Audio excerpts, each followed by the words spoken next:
Ես ուզում եմ Ռուզանի հարցը եւս մեկ անգամ հնչեցնեմ, չհամարեք դա առանձին հարց։ Ուրեմն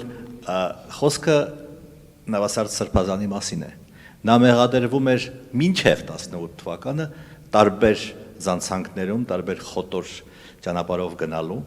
եւ եթե դուք կարծում եք, որ դա այդպես է, ինչու այնուամենայնիվ չեք անդրադարձել դրան մինչև 18 թվականը։ Գիտեք, յուրաքանչյուր անձի վերաբերյալ մեղադրանքները պետք է որ փաստարկներ ունենան։ Նման փաստարկներ ներկայացված չեն։ Եվ մենք չենք կարող զանազան մեղադրանքներ հիմք ընդունելով դատապարտության ենթարկել մեր եկեղեցականներին։ Եթե որևէ եկեղեցականի առնչությամբ արկա է հստրանք եւ այդ մեղադրանքը հիմնավորված է ու փաստված, բնականաբար եկեղեցին համապատասխան որոշում կայացնում է։ Հիմա իմ հարցերն են։ Այո։ Թեմի առաջնորդի վերաբերյալ փաստորեն Փաշինյանին ենթակա Փաշինյանի կամակատար դատարանը փաստորեն վերանշանակեց Մասյասոտնի թեմի առաջնորդ։ Չնայած դա ձեր կամքին դեր է եւ ձեր իրավասության տակ է։ Հիմա պատկերացրենք այսպիսի մի վիճակ, որ Փաշինյանի դատարանը, Փաշինյանի ԱԱԾ-ն կամ չգիտեմ, քննչական ծառայությունը հրճակում է X-ին կամ Y-ին ամենայն հայոց կաթողիկոսը։ Ինչ հետևանքներ դա կարող է ունենալ։ Ինչպես կարգալույց եղած անձին առաջնորդի հանգամանք վերապահելը որևիցե հետևանք չունի եւ չի կարող ունենալ եկեղեցական մեր կյանքում, նա աշխարհիկ անձ է եւ այն բոլոր որոշումները նաեւ հարկադիր կատարման ծառայության կողմից վերապահված որպես իրավունք կարգալույց եղած անձին հակասահմանադրական են, հակաօրինական են եւ հակականոնական։ Եվ դատապարտելի է,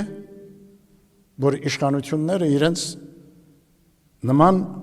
իրավունք են վերապահում։